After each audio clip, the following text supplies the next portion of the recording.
Good morning, good afternoon, or good evening, my students. Eu sou o professor Fábio e hoje estamos com uma aula sobre Present Continuous ou Present Progressive, depende muito de qual a fonte que você utiliza como referencial.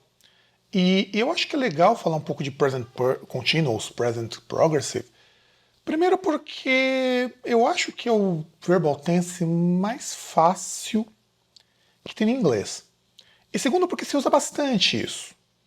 É claro que comparado com o present simple, que a gente tem muito mais implicações, ele não é tão usual quanto parece. Mas assim, eu acho ele bem interessante. E para a gente poder começar a nossa aula sobre present continuous, estou trocando com present perfect porque eu não sei porque que eu tô com Present Perfect na cabeça, não há nem vídeo para gravar sobre isso, nem tenho vídeo sobre isso, mas enfim. Então a gente vai falar um pouquinho de Present Continuous. Algumas pessoas, alguns livros vão chamar de Present Progressive.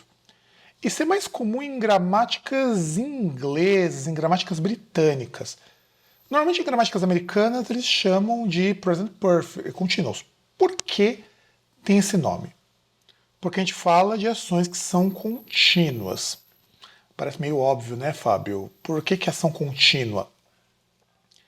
Em tese, quando a gente está falando de present continuous, a gente está falando do seguinte: são ações que não foram finalizadas ainda.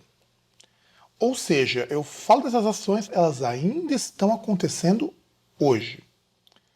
Parece meio estranho falar sobre isso, mas é simples, conceitualmente ele é muito simples. Se em português eu digo assim, eu estou jantando agora, logo não posso te atender. I am having a dinner now. Se for o caso, então, I can't attend you now. Então quer dizer, I'm having a dinner. Quer dizer, eu estou jantando. Isso quer dizer então que a minha ação de jantar não terminou. E não quer dizer que eu comecei a minha ação de jantar agora. Provavelmente eu comecei um pouquinho antes. Então, a ideia do tempo contínuo, normalmente, é de uma ação que já começou. E isso é importante vocês terem em mente. Então, a minha ação contínua é uma ação não finalizada. Pelo menos conceitualmente ela vai ser isso na maior parte das vezes. Vocês vão ver que tem aqui algumas exceções, aqui tem algumas coisinhas que a gente tem que considerar. Mas no geral é isso.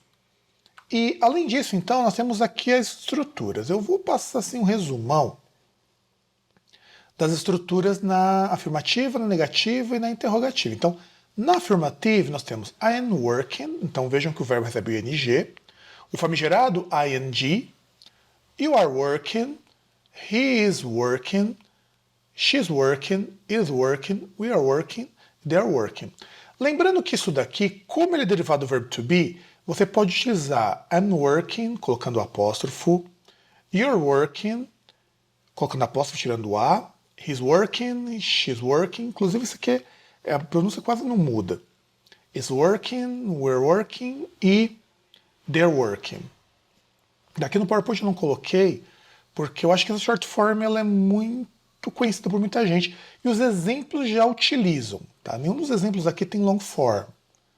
Isso aqui é para vocês verem como que é na long form. Mas na short form, que ela é mais comum nos textos informais, e eu já expliquei isso em outras aulas, inclusive na aula de verbo to be, que se você não assistiu, você tem dificuldade de verbo to be, eu recomendo que você assista. Porque é muito importante para vocês poderem fazer os tempos contínuos. Se você ainda não manja dos paranauê do verbo to be, principalmente no verbo to be presente, assista. E aí, nós temos na negativa. É a mesma coisa do verbo to be na negativa. Então, I am not working, you are not working, he's not working, she's not working, it's not working, we are not working, they are not working.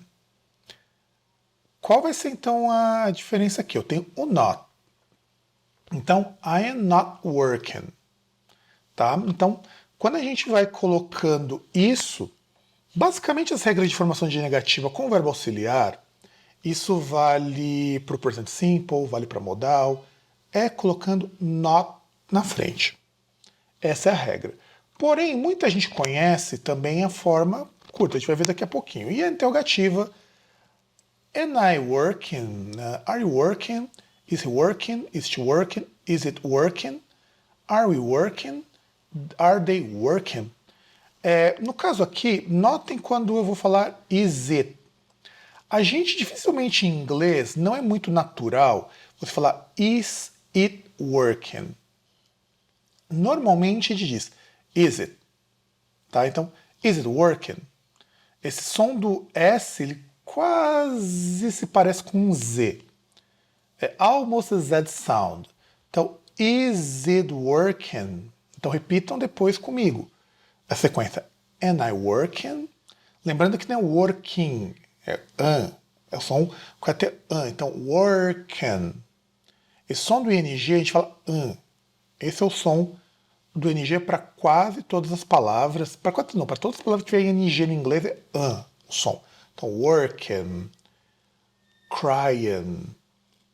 Isso daí eu sei que é um dos sons mais complicadinhos da gente falar, mas vocês pegam as manhas. Are you working? Então, are you?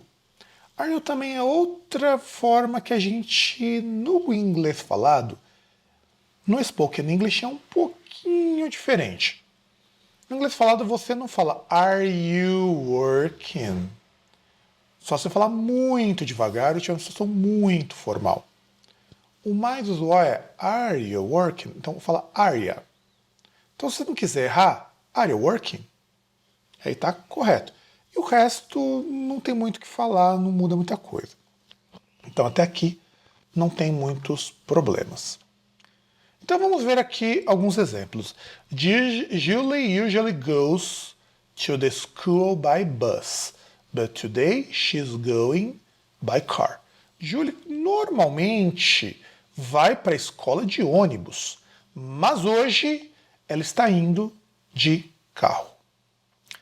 Então, um dos usos aqui que vocês vão perceber é, neste momento ela está indo de carro, porque não é algo que ela faz com frequência. No present simple, como o caso Julie usually goes to the school by bus, quer dizer, é algo que ela normalmente faz. Se você quiser indicar quebra de rotina, isso já é um uso que a gente vai até ver daqui a pouquinho, mais para frente. Então, Julie usually goes to school by bus, but today she's going by car. He isn't eating his veggies. Então, olha que aqui nós temos a short form, não is not eating his veggies. Ou veggies, tá? Veggies também é possível, porque vem de vegetables. Então, he isn't eating his veggies. No caso, há duas maneiras de você colocar quando você quer dizer ele não está comendo seus vegetais, seus legumes. Em algumas séries, em algumas traduções que eu vejo por aí, as pessoas traduzem veggies como vegetais. Não está errado, mas a gente muitas vezes utiliza isso no inglês, esses contextos, mais ou menos como se utiliza em português, de coma mais legumes, coma mais isso. Então, interpretem veggies aqui como legumes, não como vegetais, o grupo mais amplo. Só que existe uma outra forma mais simples e mais recorrente no inglês, que é he's not eating his veggies. Note que eu mantenho a short form do verbo to be. Então, you are not eating your veggies. Então, em vez de eu colocar o aren't, isn't, and, eu mantenho a short form da afirmativa e só coloco not e o resto na frente. Qual que é o mais correto? Qualquer um que você quiser usar. Eu normalmente vejo que essa forma é um pouco mais comum na fala. Gramaticalmente, as duas são aceitas. E é interessante que muitos dos curse books, pelo menos os editados no Brasil, não costumam trazer essa segunda forma. Porque, não sei, eu não faço a menor ideia, mas normalmente eles não trazem. E aqui a pergunta, what are you doing? O que você está fazendo? Aí, vem uma pergunta muito legal, isso daqui é uma estrutura para vocês poderem utilizar no inglês. What are you doing? é a pergunta que você sempre faz. O que você está fazendo agora? Então, essa pergunta é sempre. Você até pode colocar o now. What are you doing now? O que você está fazendo agora? Se você quiser ser enfático. Mas a pergunta, o que você está fazendo, já implica em o que você está fazendo neste momento. E eu digo, I'm studying for the exams. Eu estou estudando para as provas. Ou para os exames, mas a gente no português não fala, eu estou estudando para os exames. A gente muito no português não costuma muito utilizar a palavra exame para falar de avaliação que você faz em escola. Então, exams muitas vezes a gente traduz ou entende como avaliação ou como provinha mesmo, como vocês vão chamar, independente dos nossos esforços para dizer que isso não é prova. Então vocês acabam utilizando.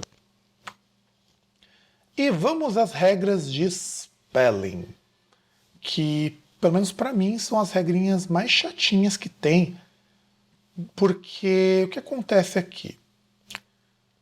Uma das coisas que você tem no present continuous que atrapalha muita gente é o fato de que você vai ter que colocar ing em tudo. Então vamos para a regra geral. Colocou ing no verbo, tá show. Porque a estrutura basicamente do present continuous é verbo to be, que pode ser na forma de pergunta, na forma de afirmação, na forma de negação, ou seja, verbo to be na frente, verbo to be mais o not na frente, verbo to be sujeito mais o verbo. E este verbo normalmente vai receber o ing. Então nós temos work, que é o verbo trabalhar, vira working, que é trabalhando. Study vira studying, que é estudando. Estudar, estudando. Sleep, que é o verbo estudar, dormir, vira sleeping, que é o verbo, no caso aqui, dormindo. Eat vira eating. Eat quer dizer comer, eating quer dizer comendo.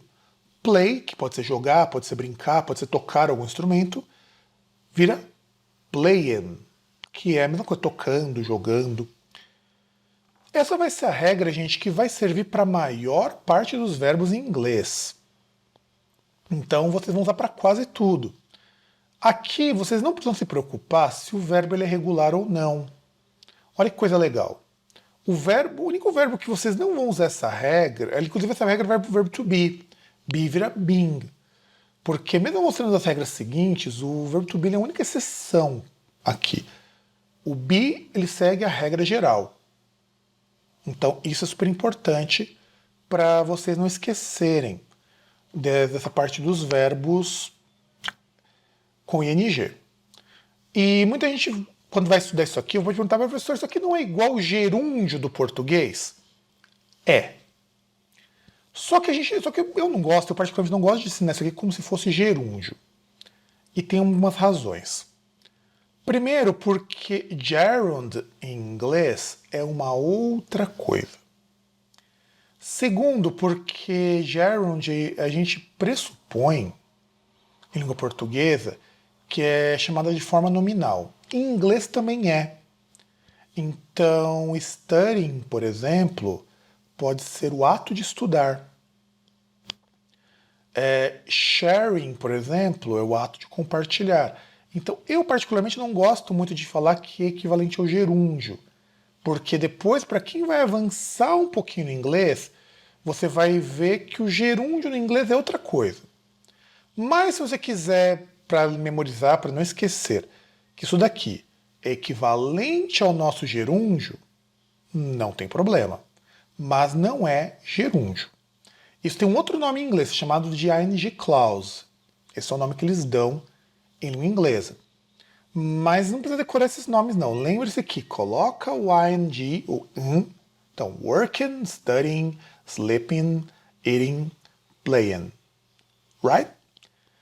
Passada a regra geral, agora vamos às exceções. Se você tiver um verbo e ele terminar em e e tiver uma consoante antes dele, e aqui o verbo to be é a única exceção que ele usa a regra geral, você tem que tirar a letra e e colocar o ing. Então, come, que é o verbo chegar, vira coming, que é chegando. Live, que é o verbo viver, e pode ser também o verbo morar. O inglês, os dois verbos, os dois sentidos são possíveis. Vira living, que é vivendo e morando. Bake. Bake é assar. Assar no forno. A gente utiliza o termo bake quando você vai assar um bolo, um biscoito, coisas desse tipo. Você não utiliza para assar carne. Carne normalmente é roast, o verbo. Então bake é para assar outras coisas que não sejam carne. Então, bacon, que é assando. Have, que inclusive ele vai ser um verbo irregular. Para presente simples, vai ser um verbo irregular para passado, mas aqui ele segue essa regra. Termina em E, que é o verbo ter no sentido de possuir, vira having, que é possuindo, tendo. Share, que é o verbo compartilhar, vira sharing, que é compartilhando. Veja que eu estou lidando aqui pensando na ideia de present continuous. Eu não estou pensando aqui em outros usos para esse ing, mas não é só essa única leitura que a gente pode fazer. Se o verbo terminar em IE, este IE inteiro desaparece e você coloca Y mais ING. Die, que é o verbo morrer, vira dying, que é o verbo morrendo, que é a forma nominal. Lie, que é o verbo mentir, e o verbo deitar vira lying, que é mentindo e deitando. Na verdade, lying e lie é mais jazer, mas a gente muitas vezes não traduz desse jeito, não entende desse jeito. Tie, que é você amarrar. Amarrada do laço, normalmente a gente entende como isso, vira tying. Tie, tying. Percebe a pronúncia do não é tie que a gente fala, tying, com esse t puxado aí. Tie, tying. E nesse caso aqui, vocês estão percebendo que eu pus poucos verbos, pus menos que os outros. Por qual razão? Para a sorte de vocês, há pouquíssimos verbos no inglês terminados em IE. E a maior parte deles vocês nem vão ver aparecendo. Esses aqui são verbos mais frequentes. Então, tem IE, tiro IE, Y e NG. Então, isso aqui acho que não vai ter nenhum grande erro. Esse eu falo para vocês que é talvez o mais trabalhoso. Se o verbo for monossilábico ou tiver a stressed syllable como a última sílaba e ela for terminada nesse consoante, vogal, consoante, você vai dobrar a consoante e colocar o ing. Então, sit, que é sentar, vira sitting, que é sentando. Get. Get tem uma série de significados. Aqui vamos pegar como obter. Vira obtendo quando vira getting. Swim, que é nadar, vira swimming, que é nadando. Admit, que é admitir, vira admitting, que é admitindo.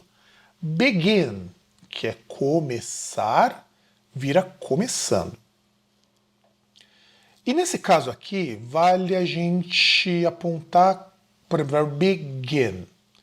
Admit. Como eu sei qual que é a stressed? Tem duas maneiras. Você vai no dicionário. Em geral, o dicionário mostra onde é stressed. Principalmente se você olhar a transcrição fonética.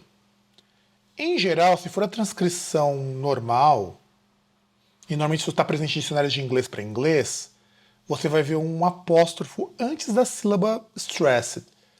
Se não for possível, vocês digitam no Google a palavra e põem para ouvir. Ali vai mostrar para vocês qual que é a stressed syllable. Não dá para você adivinhar muito como é stressed syllable se você não conhecer a pronúncia. Porque senão vai falar, muita gente vai falar admit. Esse inglês é uma pronúncia meio esquisita.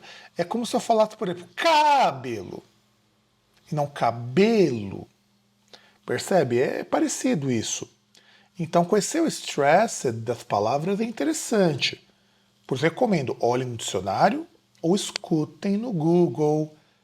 Alguns dicionários, como o dicionário da Cambridge, da Longman, ou mesmo da Merriam-Webster, costumam trazer a parte de listening das palavras, e eu particularmente recomendo. Só que nós temos uma exceção aqui, na verdade temos duas. A primeira é, se a palavra terminar em Y, em W, você não dobra a consoante. A gente entende nesse princípio pelo seguinte: em geral, essas palavras, o W tem som de vogal. Então, não faz sentido você dobrar som vocálico. Não que som de consoante também faça sentido, porque o som não muda. Mas, por exemplo, blow, que é soprar, você vê que blow, esse O, é um som de U. Então, the wind is blowing outside. O vento está soprando lá fora.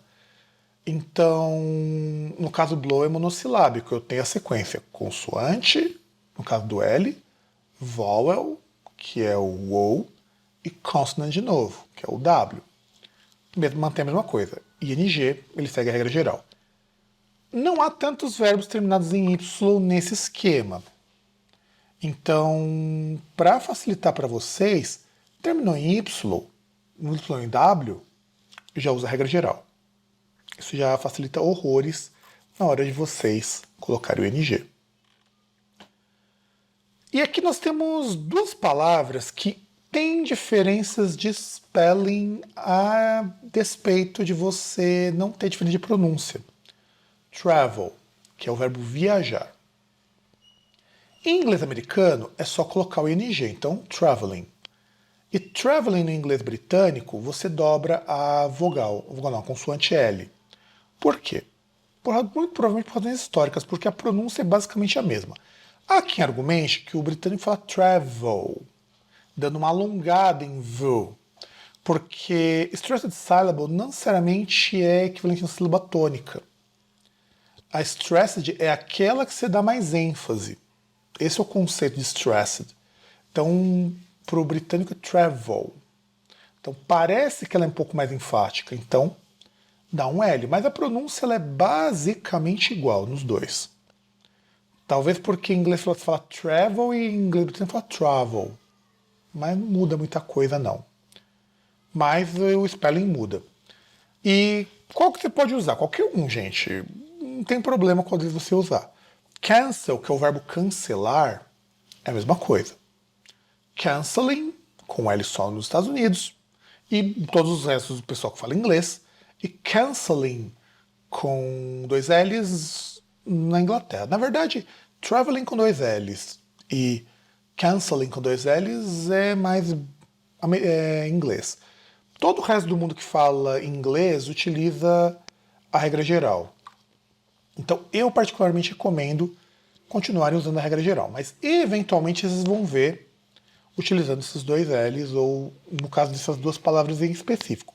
Não há nenhum outro caso no inglês assim. Pelo menos não que eu conheça. Agora, quando nós usamos o diabo do present continuous? Para que nós usamos? Primeiro, coisas que acontecem ou estão acontecendo no momento em que nós estamos falando. Please be quiet. The baby is sleeping. Então, por favor, fique quieto. Fique quieta. O bebê está dormindo. Quer dizer, ele está dormindo agora. A ação de dele dormir está acontecendo neste momento. Então, o bebê está dormindo é uma construção que me indica que a ação está acontecendo neste exato momento. Então, prestem bem atenção nisso daqui. Algo que eu comecei a fazer e eu não terminei. I'm reading a very interesting book. You'll probably like it. Isso não quer dizer que eu estou fazendo a ação agora. Eu só não terminei de fazer. E observem uma outra coisa. Vamos imaginar em português, quando eu digo assim. Eu estou no meio de uma fase e não estou conseguindo passar dela. Imagina a realidade de videogame. Eu não estou conseguindo passar. Estou conseguindo passar. I can't get passing by. Não, can't get passing by não. Não estou conseguindo passar. I can't be getting by. Não estou conseguindo... Enfim. Nessas situações, não quer dizer que eu esteja jogando agora e não estou conseguindo passar. Isso quer dizer que eu ainda não terminei a minha ação. E esse talvez seja um dos usos mais recorrentes em inglês do Present Continuous. Algo que eu comecei e não terminei ainda. E ela ainda continua em aberto. Quando algo muda, My English is getting better today. Meu inglês está melhorando hoje. E então esse também, esse verbo aqui, o present continuous, verbal tense, ele indica mudança de estado. Uma coisa sai de um estado para outro. Então quando eu digo My English is getting better today, eu estou dizendo que o meu inglês ele não era bom, mas é um processo de melhora que está acontecendo hoje. E eu estou sentindo isso. E aí nós temos os verbos que são mais comuns para indicar isso. Getting, que no caso do a nossa frase é o ficando melhor, mas pode ser conseguindo, obtendo. Aí você tem que observar o contexto. Becoming, que é o tornando-se, no caso você virar alguma coisa, becoming a student, por exemplo, tornando um estudante, tornando um aluno. Starting e beginning, que é começando e iniciando. Já vou explicar a diferença entre os dois. Changing, que é mudando. Improving, que é melhorando. Increasing, que é aumentando.